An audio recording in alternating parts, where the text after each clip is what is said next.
People who are not remotely creative or artistic, they often ask where creative folks get their ideas for what they create. Where do writers get ideas for stories? And where do illustrators get ideas for paintings? Where do musicians get ideas for songs? As I said, the only people who ever ask this same old question are people who are not remotely creative. And to them, the notion of conjuring novels and paintings and music out of thin air is unimaginable. Surely some great mythic forces must be at work here. And where do you get these crazy ideas? We must know. And what they don't know is the ideas, those are the easiest part of all. For people who are born with an innate creative streak, well, let me rephrase that. Everyone is born with it. For people who maintain the innate creative streak they had since childhood, the idea is not the hard part. When a person has an active imagination, coming up with ideas is easy. Ideas are simple. Ideas are a constant flow. They never cease. They never dwindle. They never subside. Ideas are haunting you morning, noon and night, day in and day out, waking you from slumber to sketch it down on a notepad, interrupting you while you're stuck in traffic, making you space out during conversations on dinner dates. Ideas are never ending. Getting the ideas, now that isn't hard at all. The hard part is making sense of them. The hard part is constructing a useful bit of art around that idea. For example, back when I began to write my Vampire Noctuaries books in 1993, I hit upon the idea of mixing Celtic fairy myths with vampires.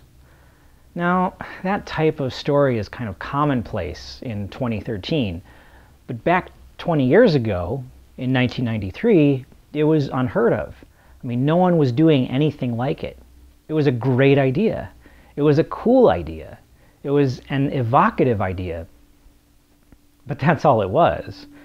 An idea. In and of itself, it's not a story. Simply getting the idea, hey, what if someone wrote a vampire story where the vampires are dark fairies?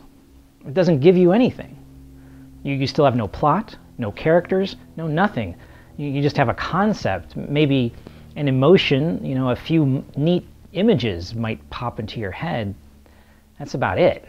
Ideas are the easy part. Where do you get your ideas? Who cares? The ideas are the most minuscule part of the creative process. The real muscle of artwork stems from those with the craft and skill to develop those ideas, connect them to other ideas, and construct something tangible from the ether. Ideas are like cement and the lumber and steel used to build a home. Yes, they're obviously vital and essential. You can't build a home without those raw materials, but simply acquiring raw materials isn't the impressive feat. The impressive part is having the craftsmanship to assemble those materials into something livable. When you know how to put the parts together and actually engineer them into a physical construct. Otherwise, you're just left with a pile of grandiose building materials.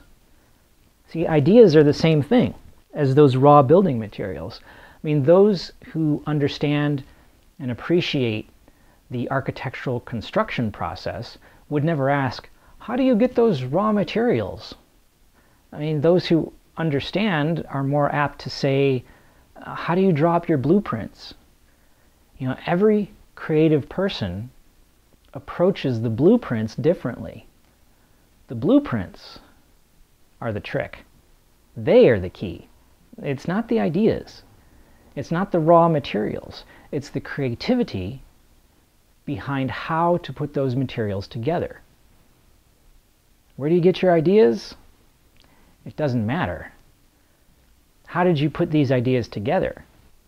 The answer to that question is what truly provides insight into creativity. What is one of the more complicated stories you've ever read or written? How did you keep it straight in your head? Thanks very much for watching, and be sure to subscribe and like. Catch you next time.